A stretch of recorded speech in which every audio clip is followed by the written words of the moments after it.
welcome back. It's been a minute, you guys, but we are here, the 2%, after a long sort of unplanned hiatus, I guess you would say. Been But years, huh? right. We're back and we're ready to get into it. So before we get started, I want to reintroduce, as Jay-Z said, let me reintroduce myself. My name is Hope. No, my name is Ed Rice. I am associate professor of journalism at Moreno Valley College, and I will let my esteemed colleagues go ahead and introduce themselves. So Dr. Black, you're up. Oh, okay. I am Ernest Black, Dr. Black, or EB, or Michigan's finest, Detroit's finest. Detroit's finest. Most people refer to me as Black, with my last name, which people swear on the street is not my name when I introduce myself as Black. That ain't your name, but it is. It really is, honestly, as far as I know. Right, far as you know. Um, and what am I saying? Where I work or what I do? You don't have to say it. That's totally up to you. Okay. Because who knows how long I'm gonna be working. So let's just let's just leave that out. By the time this airs, I may be retired, unemployed, either one or the other. We shall see. Mm. Thank you, Dr. Black. And last but definitely not least, our other brother up in Central California. Go ahead, sir. Dr. Sandals is my name. I don't have a street name. I don't have initials that I go by. I don't use my first name very often. But So I'll you go by clearly Dr. never Sandals. lived in LA. Nah. Man, I was never fortunate enough to have a street name. And my first name, my given name is David, but Dave just it don't have a gravity to it, you Do know? people call you Dave? Back in the day, people tried to shorten it a little bit. Nah, Mhm. that's whack. Just never took. It never stuck, huh? People tried to call me Ernie. I just keep on walking. Yeah. Same here. Eddie does not. Oh yeah, huh? Yeah. Don't do it. Yeah, no. All right. So I want to go ahead and get into it because there's a lot going on. And obviously for us today, we wanted to bring our heads together. I'm really excited about this conversation. One of the things, particularly in this politically charged environment that we've seen since our last podcast, one of the things that has risen to the surface is DEI, more importantly, the attack on it. So our conversations today is really going to be helping us understand DEI, what it means, particularly in the education space, where is it going and what we can do about it. So before we get into that, I want to talk a little bit about how in 2020, right, post the whole George Floyd incident, that summer protest, companies, schools, everybody was excited to support Black people. They were excited to support the initiatives of the oppressed. And everybody, I mean, from the biggest corporations to the smallest business, they had a DEI initiative of some sort. And when we talk about DEI, I want to make sure that our audience understands those acronyms because I've learned that some people don't even know what it means. So first of all, it stands for diversity, equity, and inclusion. And depending on the space, it can look a little different. And what we initially thought it meant in 2020 and how it was implemented at that time has changed a little bit. So now we're 4 years from 2020 and DEI is basically gone. DEI But has been under attack, and in most spaces, it's a bad word. So can I say this though? absolutely jump in here. We've had DEI for decades. There Okay. was DEI when I was in college. I went to college in the 80s. How do you So understand DEI though? Because you're saying we've had it since the 80s. How did you understand it? I understood it in most cases to provide services and resources Mm, to those who traditionally didn't get services and resources. So, for example, especially in the college format, um, people with disabilities, mm, women, because college was mostly men, mm. Black African American students, because they weren't represented largely in those spaces. So that's what it was. And, the inclusion is a really important part of that. Absolutely. And let me say this, I want to make this important distinction. And Dr. Sanders, I love your input here. Is it affirmative action? And if not, how is it different? I Wow. just want to say that California and Michigan don't have affirmative action, I mean, of course we don't, but but they had DEI. So so, I'm just so throwing that out there. right. So I think we need to make the distinction there because I think a lot of people get those two things confused, particularly in the higher ed space. Mm-hmm. I saw this post where this white woman was saying, there's not enough white people at UCLA because of action. She was woefully mistaken. This was like 2 days ago. Wow. So this wasn't like years ago. This was No. 48 I'm hours like, ago. lady, you don't even read, do you? You can't even Google demographics of UCLA. Like, Mm-hmm. that's where you start. So, anyway, don't get me started. Go ahead, Dr. I Sam. want to get you started, but I want you to hold We that. want you to start, Dr. Black. Right. I'm just saying, just do the bare minimum of research. I Okay. don't expect you to go all in and have data and statistics, but just the bare minimum will get you what you need. Unless what you're really trying to say is you don't like Black people. If you think Black people are taking your job or your position, but UCLA is what, 3% Black? Mm-hmm. Hmm. You just don't like Black people. It's 3%. Come Yeah. on now. Yeah. How could those 3% take anything that you got? And so that's a perfect segue going back to almost, I don't know if that's a segue if we're going back, but anyway, the question about affirmative action, because again, people are mistaken about it. And is it the same as DEI, Dr. Sandals? The conflation of DEI and affirmative action is not accidental. Mm, I think over time, as a society, we've weaponized affirmative action. Like mm-hmm, to say it now, in fact, means that you are showing preference to folks who don't need it or deserve it. mm-hmm, Right? That's what we're saying effectively, and that's what institutions have rendered. That's what the state has rendered. So the conflation of it with DEI is not accidental. I think when we do that, we dilute the whatever power DEI once had, and we append it to the notion of affirmative action, which we've already in our minds dispensed with. Right. mm-hmm, So it's not accidental conflation in my mind. mm-hmm, I think people have done that intentionally. I do agree with you, like the genesis of this explosion of DEI, these positions and the thinking began in 2020 with the murder of George mm-hmm, Floyd. I think we know that. mm-hmm. But to me, okay, I'm gonna go off script. Like we didn't know the questions you were going to ask, by the way. Right? You Let me did. let me And say that, that and for the that, and viewing that was audience. intentional, but I know We you didn't guys know are that. No, intelligent that's all brothers, good. That's so all you can good. handle it. But I really feel like education as a whole, society as a whole, is really governed by our economic principle of capitalism, right? Exploitation. Mm-hmm, So, to the extent that we can exploit individuals, our society does that. To the extent that we can exploit ideas like DEI, we will do that. So, mm-hmm, so long as it's profitable and it continues to yield high levels of return for those who are investing, I think it's in vogue. But there will be a point at which, and I think we're reaching that point as a society, there's mm-hmm. a point at which the return isn't as great as it once was. And so then we start pivoting and looking for that next thing. But I always come back to that as a principle. Capitalism, we always seek to exploit. And this goes back to Marx and Engels. It goes back to the very foundations of communism. Um, I'm not advocating that as an economic model or anything. I'm just speaking broadly. Mm-hmm. Um, but I feel like DEI has been the notion of it has almost been bastardized, and I think when we append the word belonging, diversity, equity, inclusion, and belonging, to me it doesn't enliven it at all. It almost like further Mm-hmm. bastardizes bastardizes it.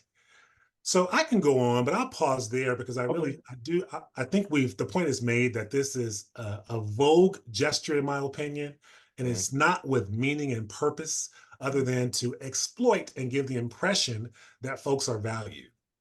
And that's a perfect, not perfect segue this time, into going to our next segment, because I kind of want to stop it there, because what you've articulated too is one of the things that we're going to dive into, because it what they've done very well is muddle the conversation and conflate these things and confuse them so that what we understood it to be is not what it is and not how it's being used. So what you have is between, DEI, between affirmative action, between wokeism, like they've all been pretty much mushed together, and now they're buzzwords that says basically you're too liberal, you want a handout, and you don't deserve these things that you are trying to get from us. And the way that they've used it is that it's an attempt to push white people out and to make everything black. And so, Dr. Rice, yes, let's throw in there critical race theory. I mean, you can. That's a natural, because that's where it initially started, and it just blossomed from there. But that's where the attacks first started, and I think that's where they sort of set the model and said, okay, let's see if we can unravel this, and if we can unravel this, then we can go for the rest of these higher ideologies. But again, we have a DEI expert coming in, and he's going to share some of his expertise and really help us unpack this, and hopefully help us find a pathway forward. We don't promise to find a solution, but hopefully we can, chart a pathway forward. So give us 2 seconds, 2 minutes, and we'll be right back. This is the 2%.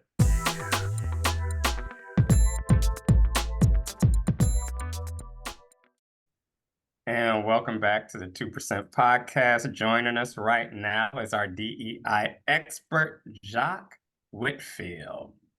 Thank you so much, and good afternoon, everyone. It is a pleasure to be with you all. I'm so excited to have this conversation with you. I had a chance to hear your pre-setup, and this is going to be a great discussion.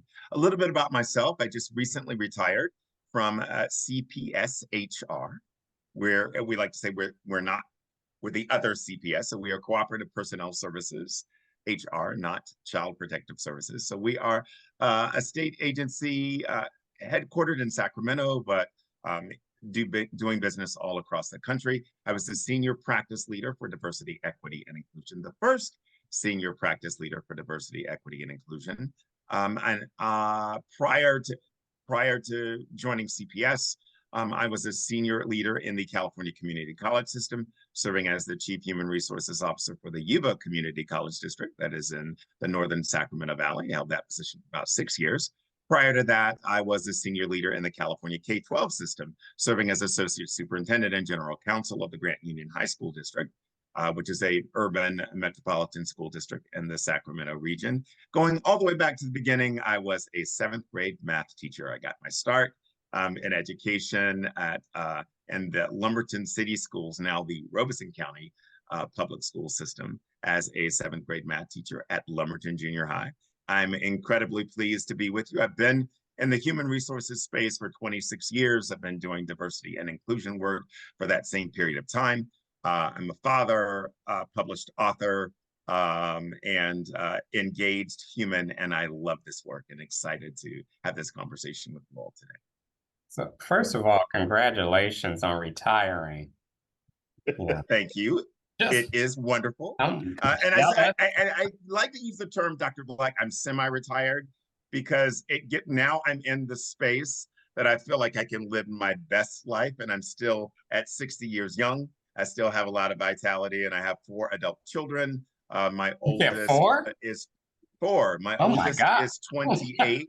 Then I have 3 sons that are 26, 23, and 22 respectively, and they're all across the country. I have 2 in Northern California, 1 in Los Angeles, and 1 in New York. And now I have time to spend with them and to enjoy them as they are young adults. And I'm still passionately doing this work. So I'm still working all across the country in the DEI space, primarily in the local government space and the public education space. And it's a lot of fun. So Ed is going to give us a quote, but before he does that, you mentioned that you've been doing this DEI work for 26 years, right? Correct. So you mean to tell me it didn't just start 4 years ago when everybody saw it in the newspaper? Well, I had an opportunity. So no, it did not. So I had an opportunity to hear your conversation earlier, and really, this has been a 60 to 70-year journey. I mean, it all started. I mean, the seminal point of departure for this work was the federal civil rights legislation of the 60s, primarily the Civil Rights Act of 1964, the Voting Rights Act of 1965, and all of the subsequent legislation from there. And it's really interesting. I love the conversation that you had earlier about the relationship between DEI and affirmative action. I like to say that DEI is the universe of this work, and affirmative action is a subset of DEI. I also believe that affirmative action is not dead, folks, because even when you look at chief diversity officers in the United States, 4 to 5% of us are Black. The majority of chief diversity officers are white. Yep. The overwhelming majority, and actually the latest numbers, I was not, we were African Americans are like 4% who are doing this work, and so. Do you think the people that are attacking DEI realize that? Because they do not. They do based not. on what you're saying, we don't represent a lot of, we don't take up a lot of real estate in that space, right? Right. But the attacks on it affect us and are focused on us. Exactly. But that's like everything in the United States. There is, there is this, like America in general. We learned American mythology. We did not learn American history. And so think about this. I mean, we learned, that Thomas Jefferson and the founding fathers created this wonderful, magical government, right? And we trip about R. Kelly. I promise you there's a correlation. I need it. So I didn't see that coming. So this same founding father time, and there's the Jefferson Memorial and the Jefferson this and the Jefferson that. Now, let's remember that his enslaved African concubine, Sally Hemings, yes, he purchased when she was 12 years old. And yet we got a problem with R. Kelly doing what he's doing. But yet the founding fathers have a very, very, very colorful history. And it's right before us. All we have to do is go to the primary source documents, and we can see Pocahontas was also 12 when she had that, situationship with Captain John Smith. So the mythology of what Disney and 20th Century Fox and MGM have created for us, that's where most Americans get their history. And we believe the mythology, and the mythology is working. In one of the articles that you shared with us, Dr. Rice, you're talking about, that is attacking DEI, saying the I stands for indoctrination. From my perspective as an academic and as a practitioner, so the challenge is that so many folks that I'm working with have been indoctrinated. They don't know the history. So they know the mythology, and the mythology is a feel-good thing, right? And wait, Ed, before you go there. Okay, sorry, let me cut you off. Go ahead, Dr. Black. I just want you to give your quote. Okay. And continue the conversation. So go ahead. Okay, so you were talking about the history and getting it wrong. So what I wanted to share with our audience, and even for us, for the purposes of this conversation, was an article from the Chronicle of Higher Education from March, actually, of last year on race on campus. They quoted in the section on what does DEI mean. They quoted Matthew Spalding, who was the vice president of Hillsdale College in Michigan and the dean of its graduate school of government. What he said was, and I think this is important for us to hear, is that diversity is no longer a term to describe the breadth of our differences, but a demand to flatter and grant privileges to purportedly, and I think it's important to emphasize that word, purportedly oppressed identity groups. And then in a statement from a Hillsdale spokesperson, he wrote, "The problem is that DEI assumes a highly debatable interpretation of history as a given and builds an enforcement mechanism that allows no debate. I really need us to unpack that for a second because I think it speaks to what Jacques was just talking about as mythology, particularly among a certain set of people, and actual history, and then how they, as Dr. Sanders mentioned earlier, how they are twisting DEI to mean something that it was never intended to mean. All right, so I'm gonna leave it there. It sounds like what they're saying is the Little Mermaid should have red hair. And how dare she I not love have that, Dr. Black. and how dare she not have red hair? Right. Because How that's dare the she Little have Mermaid locks? I grew up with. Right. So that's that whole mythology thing. It's amazing to me how many Americans never went to the library. But we all went, right? Didn't you take that? No, apparently not. What were you Because They reading? showed you the library Dewey has Decimal so System many resources in the that you card. could look up. Yeah, yeah. How can you not? I mean, I'm a person who went to the library as a young child. I always had a library card. I still go to the library. You and me both, Dr. Black. Yeah, it's just a place that you can find, Well, first of all, it's I wonder quiet. what's going on, why the weather is this way. And you can go look up weather. Yeah. You can say, okay, it was like this in 1819, it's like this now, it's like this, and you can see like patterns, like, oh, it's a pattern.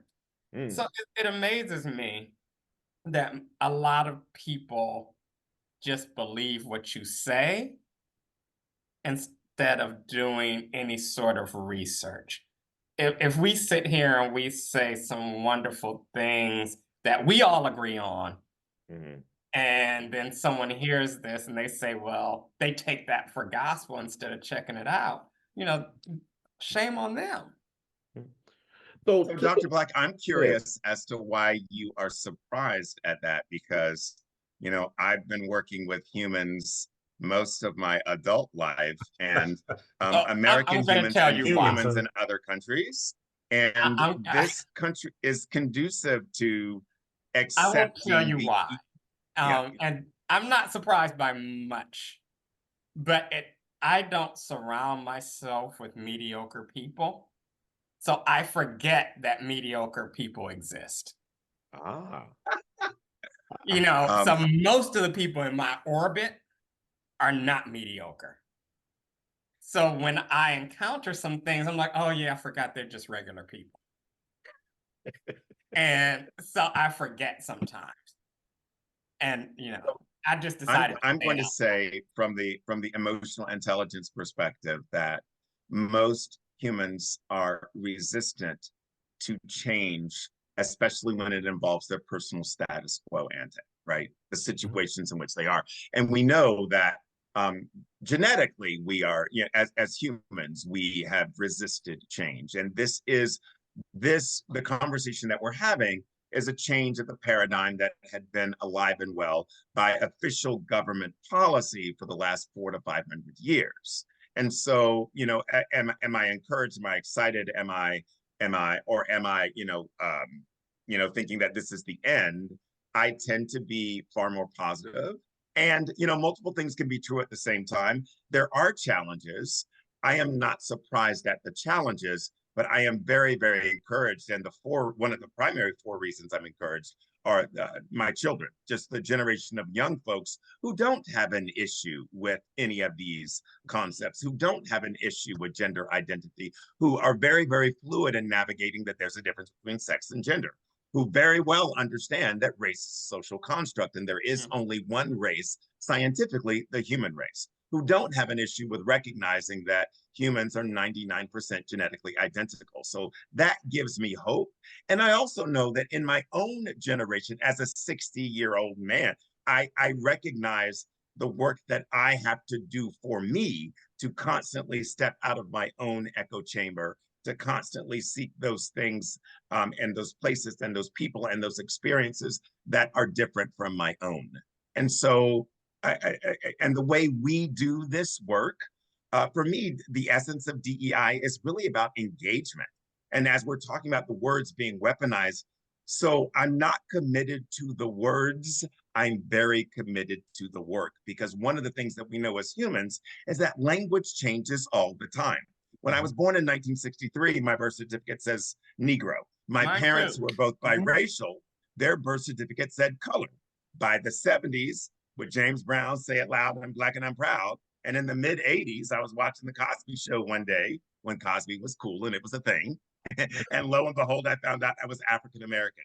And I never voted for any of that. Just don't call me late for dinner. So we know that language changes and it will change and it will change again. And so the work that we do when we're working with educational institutions or local governments or state agencies is to be mindful of that and to lay that as a groundwork. Look, the language is going to change, but the work is going to be the same. So I think it's important to define the work while recognizing that the language is going to change and change again. Okay. Before my colleagues jump in, all right. I want to say, when I talk about being mediocre, it's not based on gender, class, or ethnicity or race. It's based on you're mediocre. So you can be rich and mediocre. You can be poor and mediocre. You know what I'm saying? So I just want that to be clear. Okay, you need to clarify that. I need to clarify that because it's important to understand that this conversation is not a Black conversation. This conversation is not a class conversation. This conversation is not a gender conversation, because I hear proponents and opposition from all of those people on all sides. So, there are Black people who are like, yeah, well, I should pull myself up by my bootstrap, or whatever it is that they want to say in that moment. So I when I talk about being mediocre, it's a lot of it is a lack of understanding, a lack of education, and a lack of the desire to understand and educate oneself. It's okay not to know, but it's not okay to continue not to know if you know there is something that you should know. Okay. But I think that's the issue. That last part is the qualifier. If you know there's something you need to know. In my work that I do all across the country, it's interesting that there are folks who don't know that they don't know yet, right? So we get to hold space for those folks.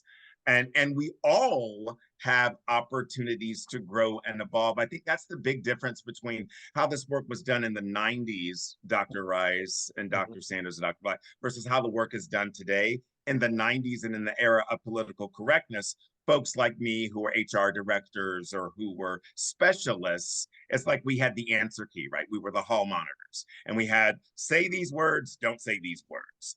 So in the 90s, it wasn't Peking anymore. It was Beijing. It wasn't Oriental. It was Asian. It wasn't colored. It was African American or Negro African. You know what I'm saying? Yeah. But that was a perspective where I'm the teacher, I'm the hall monitor, and I'm going to give you the answer, as opposed to explaining why we are changing to this more, whether it's ethnocentrism or cultural relativism, where we get to uplift all cultures. And it goes back to what you were saying, Dr. Black. In the 90s, the belief was, hey, the mermaid should have red hair. Right. In the work that we do today through the lens of cultural intelligence and emotional intelligence, it's recognizing there is no default answer key in the universe. Superman can be any color. And isn't it interesting that Superman is white? Isn't it interesting that when you go to folks' churches, that the picture of Jesus is white, although, Jesus was Palestinian, and there are no white people in Palestine. So, but a lot of times, that's why I think that it's not the what, it's also the how we do this work. And that's why we really advocate doing this work from a crucial conversations framework, that we're communicating for awareness, for understanding, for connection, as opposed to communicating for advocacy first. Now, I don't suggest that communicating for advocacy is wrong. I'm saying in order to be more effective, we get to meet folks where they are. And folks generally they tell it on themselves, and we know where they are. And I think that helps to build the bridge of connection and understanding. and really that psychological safety that I think is so necessary for this work. All right. So I want to hop back in here really quickly. I know, Dr. Sanders, you were itching to say something when we were talking about defining the work and not focusing on the language, which is something that you were speaking to now. So I want to make sure that I hear what you had to say in that space. And then I also had a question. You kind of defined it, but I still have a burning question. So go ahead, Dr. Sanders. All right, y'all. That's it for today. But listen, part 2 of this important conversation on DEI drops on April 17th. So come back and make sure in the meantime, you subscribe, you hit that like button, and leave us a comment. We'd love to hear from you. This has been the 2%. Peace.